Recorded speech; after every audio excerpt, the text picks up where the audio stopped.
Diese zwei Aktien kaufe ich im Juni.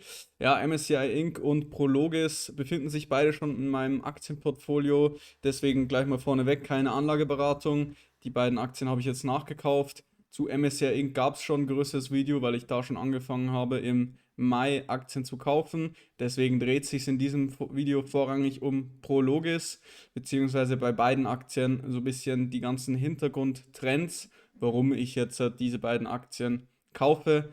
Fundamental und generell zum Geschäftsmodell gibt es Videos zu den beiden Aktien. Zu MSCI Inc. verlinke ich das Video oben rechts, warum ich die Aktie gekauft habe im Monat Mai. Und schauen wir uns erstmal den Investment Case zu MSCI nochmal schnell an. Also grundsätzlich waren ja die Quartalszahlen so schlecht und durch ja, diesen Bewertungsrückgang und den Kursverfall habe ich die Aktie nochmal genauer analysiert und durch die starken Margen und die noch stärkere Marktposition mit diesem ganzen Wachstumsmarkt und der Fantasie, die das Unternehmen auch mitbringt und mit dieser extrem starken Dauerläuferhistorie hat das Unternehmen eben dann in mein Portfolio geschafft. Die zweite Aktie, die ich diesen Monat gekauft habe, ist Prologis. Und hier ist ja der Investment Case jetzt halt noch für euch unbekannt. Deswegen gehe ich jetzt auch genauer darauf ein. Grundsätzlich erwarte ich, dass die Zinsen wieder sinken werden. Da werde ich jetzt ganz genau darauf eingehen, warum die sinken. Und der Markt geht aktuell davon aus. Da werden wir jetzt gleich einen ganz genauen Blick noch drauf werfen. Generell hat das natürlich auch dazu geführt, dieses ganze Zinsumfeld, dass die Immobilienaktien einen Bewertungsrückgang hinnehmen mussten. Generell hat Prologis aber einen absoluten Marktvorreiterplatz mit einer sehr, sehr starken Marktposition und einer hohen Dividendenrendite. Vor allem historisch für Prologis sind 3,5% Dividendenrendite sehr, sehr stark und man erhöht auch weiterhin hier die Dividende gut. Deswegen bringt es für mich auch eine schöne Mischung zwischen hohem Dividendenausschütter bzw. hoher Rendite und auch stabilen Wachstumsraten mit. Außerdem ist es für mich ein sehr, sehr einfach vorherzusehendes Business. Ja, man hat man vermietet ja eben nur diese ganzen Logistikzentren und hat dadurch sehr stark wiederkehrende Einkünfte. Und ich erwarte dadurch auch einen steigenden AFFO, der mit einem AFFO-Wachstum über 10% einhergeht. Der Umsatz soll natürlich etwas leichter noch wachsen. Grundsätzlich erwarte ich aber, dass Prologis von diesen ganzen Markttrends wie E-Commerce und so weiter auf jeden Fall sehr, sehr stark profitieren wird. Auch war Prologis jetzt ein Outperformer gegenüber den restlichen Immobilienaktien der letzten Jahre. Also Prologis ist sehr, sehr gut gelaufen, auch in den letzten Jahren jetzt vor Corona. Und was man noch dazu sagen muss, der Immobiliensektor generell ist jetzt in den letzten Jahren und Monaten viel, viel schlechter gelaufen wie der restliche Markt und die restlichen Sektoren.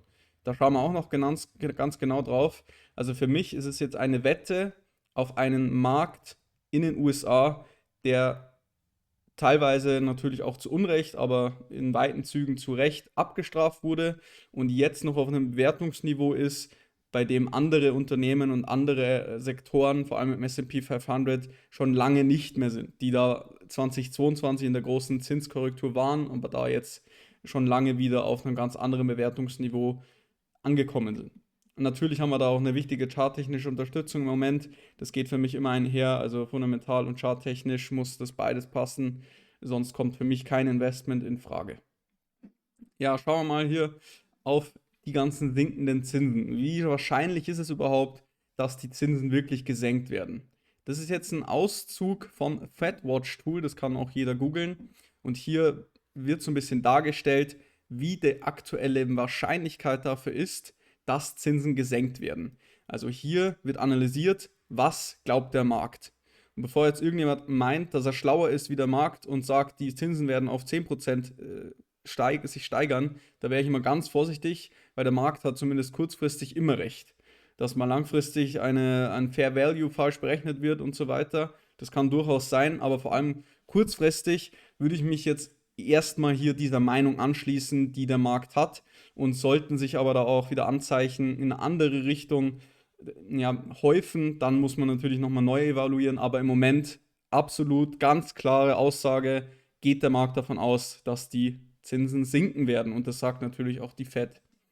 So, wir sehen jetzt hier Für Juni 2024 gehen wir oder der Markt immer noch zu 98% davon aus, dass es zu keiner Zinssenkung kommt und die Zinsen bei 525 bis 550 Basispunkten gehalten werden. Nur 2,2% sehen die erste Zinssenkung hier. Also keine hohe Wahrscheinlichkeit dafür, dass die Zinsen hier im Juni schon gesenkt werden.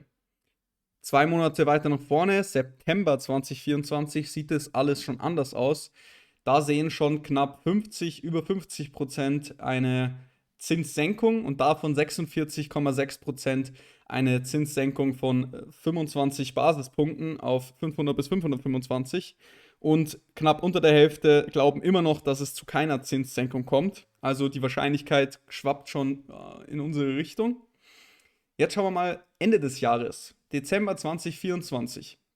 Da glaubt der Markt, dass im Moment auf jeden Fall die meisten mindestens sagen, dass es schon bei 500 bis 525 ist, also die erste Senkung schon vorbei ist. Und nochmal ein großer Anteil sagt, dass es schon bei 475 bis 500 Basispunkten oder noch niedriger der Fall ist. Und da jetzt Ende des Jahres gehen tatsächlich nur noch 14% hier davon aus, dass die Zinsen immer noch bei diesen 5,25% sind. Also umso weiter wir uns nach vorne entwickeln mit der Zeit logischerweise, umso höher wird hier die Wahrscheinlichkeit für sinkende Zinsen. Jetzt gucken wir mal deutlich weiter in die Zukunft und zwar ein Jahr von heute. Also im Juni 2025, da ist die Wahrscheinlichkeit am häufigsten oder die höchste Wahrscheinlichkeit, dass wir Zinsen haben zwischen 4,25% und 4,75%. Also hier sind eingepreist, dass schon im besten Falle schon so 3, 4 Zinssenkungen durchgeführt worden sind. Und wir sehen, dass der Trend jetzt insgesamt auf jeden Fall wieder in Richtung sinkende Zinsen tendiert und mal zumindest so ein Hoch jetzt angelaufen wurde, das auf jeden Fall jetzt erstmal korrigiert werden muss, sollten sich dann wieder mehr Anzeichen auf wieder erstarkende Inflation mehr erzeugen, dann muss man natürlich wieder die Zinsen erhöhen, aber grundsätzlich hier auf jeden Fall mal so ein Trend, der einfach dazu führt, dass die Zinsen hier gesenkt werden. Dazu muss man auch ganz klar sagen, die USA hat so ein bisschen ein Schuldenproblem, weil nicht nur die USA müssen höhere Zinsen auf ihre Schulden zahlen, sondern natürlich nicht nur die ganzen Menschen, sondern natürlich auch die USA als Staat. Und wenn man hier mal die Treasury Department Zinszahlungen anschauen, dann sehen wir, dass die seit 2020 wirklich extrem gerallied sind. Also hier wirklich 100 Billion US-Dollar Treasury Department, Treasury Payments, die man hier machen musste, also Treasury Interest Rate, die man bezahlen musste, eben durch die erhöhten Zinsprozentualwerte, die man ja selber erzeugt hat. Das führt natürlich dazu, dass die Schuldenlast generell von der US-Wirtschaft immer höher wird. Also man ist irgendwann dazu gezwungen, die Zinsen auch wieder zu senken. Also diese Entwicklung hier, die kann nicht ewig andauern. Das ist schon auf einer schwindelerregenden Höhe. Also was das angeht, muss man zusätzlich noch sagen, die Tendenz ist ganz klar auf Seite der Zinssenkungen. Schlecht wäre natürlich, wenn man jetzt die Zinsen zu früh senkt und die Inflation wieder viel stärker wird und man die Zinsen erst dann richtig stark erhöhen muss. Aber das wissen die ganzen Experten besser. Das ist jetzt nur mal die Einschätzung, was so ein bisschen darauf hindeutet, dass auf jeden Fall die Zinsen gesenkt werden müssen, beziehungsweise gesenkt werden könnten. Jetzt guckt man noch auf den Immobiliensektor generell, der natürlich sehr, sehr stark abhängig ist von den Zinsen, weil man ja auch sehr viel Fremdkapitalhebel benutzt, um die eigene Aktienanzahl verwässert, um praktisch neue Unternehmen oder beziehungsweise Immobilien zu akquirieren. Und hier sehen wir den Vergleich der einzelnen Sektoren im S&P 500 untereinander. Also sowas wie Kommunikation, Utilities, Energie, Tech natürlich, Finanzwerte, Industrie, Materialien, Gesundheit. Und wir sehen ganz unten ist der Real Estate Markt. Also der Immobiliensektor ist im Vergleich mit allen anderen Sektoren im S&P 500 year to date am schlechtesten gelaufen. Also was die Performance hier angeht, haben wir minus 5% knapp beim Immobiliensektor. Und in meinen Augen hat der Markt jetzt langfristig bzw. mittelfristig den Real Estate-Sektor jetzt schon zu stark abgestraft oder hat zumindest jetzt hier mal so einen fairen Wert erreicht. Und im Vergleich zu den anderen Sektoren stellt sich da jetzt in meinen Augen eine größere Chance dar, dass hier eine Art Erholung stattfinden könnte. Also ich halte es für wahrscheinlicher, dass jetzt hier der Real Estate mal eine Erholung auf diese Performance von 10% vom S&P 500 insgesamt macht. Das halte ich wahrscheinlicher, als dass jetzt hier die Communications sich nochmal verdoppeln auf 40%. Ja, das mal grundsätzlich zu der These. Hier wird praktisch jetzt abgewogen, was ist wahrscheinlicher, dass der Real Estate-Sektor sich erholt, oder ist es wahrscheinlicher, dass die Communications sich nochmal verdoppeln und nochmal weiter die Rallye fortsetzen. Grundsätzlich ist es aber jetzt keine Entscheidung gegen Communication und für Real Estate, sondern ich entscheide mich jetzt hier einfach für Real Estate, weil dieser Markt jetzt so abgestraft wurde und sich hier wahrscheinlich die größere Chance natürlich auch ergeben könnte. Und man muss auch zusätzlich sagen, so viele Immobilienaktien gibt es jetzt auch nicht, die interessant sind. Deswegen da eine Übergewichtung auch dann von Real Estate zu haben, das ist eigentlich relativ schwierig zu schaffen. Ja, wir schauen jetzt mal so auf die ganze Chart-Historie hier von Prologis mal kurz und gucken nochmal den Kaufpreis an, beziehungsweise die ganze charttechnische Situation. Ich verlinke jetzt oben rechts auch nochmal die ganze Aktienanalyse zu Prologis, wo ich genauer auf den Wert eingehe. Und ich persönlich habe jetzt immer hier in diesen wichtigen Bereichen, in dem grünen Bereich, meine Aktienposition bei Prologis aufgestockt und habe es auch in Zukunft weiter vor, sollte hier nochmal eine Chance kommen, hier weitere Aktien ins Depot zu legen. Grundsätzlich haben wir ja eben auch hier diese hohe Dividendenrendite von 3,5%. Und wir schauen jetzt einfach mal ganz genau nochmal den Real Estate-Sektor an. Also das ist jetzt hier der S&P 500 Real Estate, also alle Aktien, die was mit Immobilien zu tun haben, im S&P 500 in einem Index abgebildet. Und wir sehen, dass der sich seit 2019 eigentlich nirgendwo hin entwickelt hat und nur seitwärts gelaufen ist. Das habe ich auch schon erwähnt, dass wir hier Wochenbasis mal so eine Bewegung rausgesehen haben und das letzte Wochenhoch hier übertroffen haben.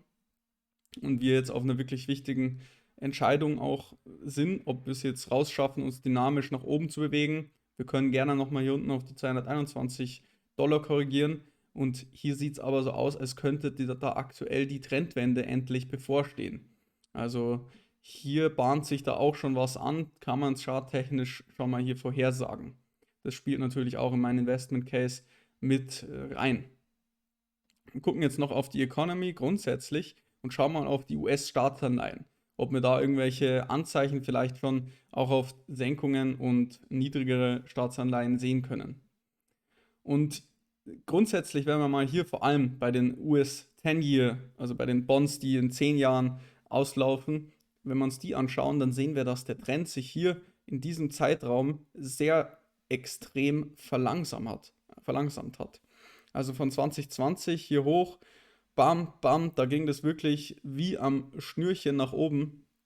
Da hatten wir wirklich eine extrem starke Bewegung hier nach oben, dann ging es wieder leicht nach unten, wieder stark nach oben, wieder leicht nach unten. Und dann ab 2022, auch in dieser Phase, wo der Markt realisiert hat, okay, irgendwann müssen die Zinsen wieder gesenkt werden. Das war also die Phase, okay, naja, vielleicht ist es jetzt doch mal mit einer Erholung angebracht und die Aktienmärkte konnten sich hier in diesem Low dann wieder fangen. Und wir sehen jetzt, zuletzt kam nochmal so ein Pump auf diese Oktober 2023 Hochs. Jetzt ging es wieder leicht nach unten und jetzt wieder sind wir in so einer Patt-Situation. Grundsätzlich sehen wir jetzt, dass diese ganze Position hier oben, beziehungsweise die ganze Struktur hier oben, sich einfach deutlich verlangsamt hat. Also hier nach oben wurde die Luft immer enger und es hat einfach immer länger gedauert. Und ja, das wird einfach jetzt halt zusätzlich nochmal ein charttechnisches Signal sozusagen liefern, dass sich hier dieser Aufwärtstrend irgendwo der Staatsanleihen abschwächt. Und in meinen Augen oder in meiner Meinung nach spätestens, nachdem wir jetzt halt hier diesen Bereich unterschritten haben von diesen 3,7%, so kann man das natürlich auch charttechnisch ein bisschen betrachten, dann wird da wirklich Druck nach unten ausgelöst. Man muss absolut sagen, dass jetzt die Charttechnik hier nicht der heilige Gral ist, aber kann Hinweise auf jeden Fall dafür darlegen, warum jetzt die Zinsen auch noch weiter sinken könnten, beziehungsweise jetzt hier die Staatsanleihen. Wenn man die Fünfjährigen ansieht, dann sieht es sogar noch extremer aus. Also da sieht man das noch deutlicher, dass hier die Dynamik auf jeden Fall extrem abgenommen hat. Und wenn man hier auf die Einjährigen schaut, sieht man das genauso. Da sieht es auch noch schlimmer aus. Also umso niedriger der Zeitrahmen ist, umso höher ist jetzt hier eben die Abschwächung dieses Trends. Also grundsätzlich eine sehr, sehr interessante Entwicklung. Und ja, das sind so ein bisschen die Gründe, warum ich jetzt im Moment den Real Estate-Sektor doch wirklich stark am Aufstocken bin in meinem Portfolio. Und ich möchte aber keinen beeinflussen, dass er ja jetzt halt auch unbedingt hier Immobilienaktien haben muss. Das ist so ein bisschen meine Meinung jetzt zum aktuellen Marktumfeld, was REITs vor allem natürlich angeht oder beziehungsweise generell den Immosektor. Aber das war jetzt in erster Linie dem US-amerikanischen Immobilienmarkt gewidmet. In Deutschland ist das natürlich nochmal ein bisschen was anderes. Ich hoffe, das fandet ihr jetzt heute mal interessant. Es ging hier jetzt eher mal um die ganzen Hintergrundinformationen und die Gedanken, die bei mir oder in meinem Kopf bezüglich meiner Investmententscheidungen auch irgendwo rumfliegen. Und klar, wenn jetzt jemanden noch interessiert, was die fundamentalen und charttechnischen Gründe dafür sind, warum ich jetzt zum Beispiel Prologis gekauft habe oder warum ich MSCI Inc. gekauft habe, dann kann er jetzt gerne die zwei verlinkten Videos noch anschauen zu den beiden Aktien. Wenn es euch gefallen hat, dann schaltet doch gerne beim nächsten Mal ein und lasst mir ein Abo da. Dann sehen wir uns beim nächsten Mal. Ciao.